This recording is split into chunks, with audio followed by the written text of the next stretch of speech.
চৰকাৰখনে 15,000 টকাকৈ দিছে। 15,000 টকাত এইটো সেটেলমেন্ট সম্ভৱ জানো?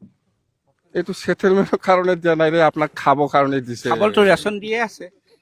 আপুনি কিবা কিবি কিনিব নালাগে, হা?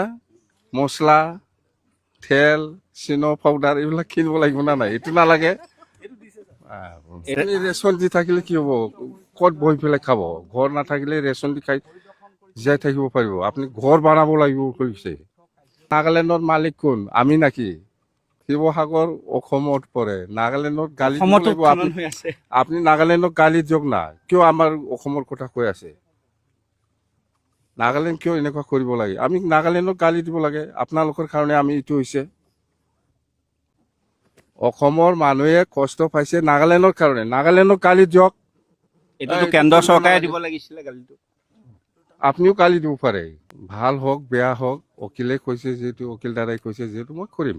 মানে ঘৰ বনাই দিব লাগিব পাৰে, এইটোৱে কৈছো।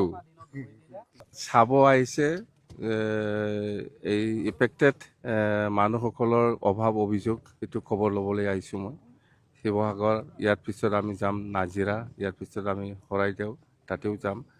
ইয়াত মই উকিল দাদাৰ লগত কথা পাতি যিখিনি কথা মই ফিডবেক পাই আছোঁ, এনে ৰেচনখিনিতো ঠিকে আছে, পাই আছে এইটো, কিন্তু ছেটেলমেণ্ট, ৰিছেটেলমেণ্টৰ কাৰণে গভমেণ্টে কি ব্যৱস্থা ল'ব পাৰে ইয়াৰ ওপৰত নিৰ্ভৰ কৰিব। তো উকিল দাদাই কৈছে যদি PTC ফালৰ পৰা কিবা এটা যদি ছেটেলমেণ্টৰ সময়ত কিবা এটা যদি সহায় কৰিব পাৰে, এইটো বিৰাট ডাঙৰ মেছেজ চাব বা ভাল হ'ব বুলি কৈ আছে। ভাল হওক বেয়া হওক, উকিলে কৈছে যিহেতু, উকিল দাদাই কৈছে যিহেতু মই কৰিম। মানে হেল্পটো, সহায়টো আমি এতিয়া কৰি আছোঁৱেই চৰকাৰী হিচাপে, কিন্তু ছেটেলমেণ্টৰ কত? ছেটেলমেণ্ট মানে আপুনি কি? পুনৰ সংস্থাপনৰ যিটো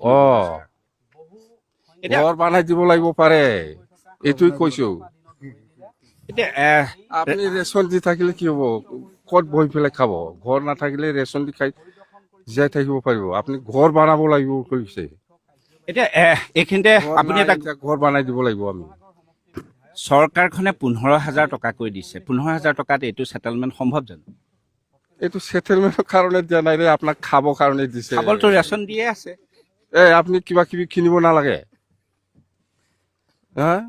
মছলা, তেল, চিনো পাউডাৰ এইবিলাক কিনিব লাগিব না নাই? এইটো নালাগে। নাগালেণ্ডৰ মালিক কোন? আমি নাকি? কিন্তু শিৱসাগৰতোতো খনন হৈ আছে। শিৱসাগৰ অসমত পৰে। নাগালেণ্ডত গালি দিব অসমতো লাগিব। খনন হৈ আছে। আপুনি নাগালেণ্ডক গালি দিয়ক না, কিয় আমাৰ অসমৰ কথা কৈ আছে?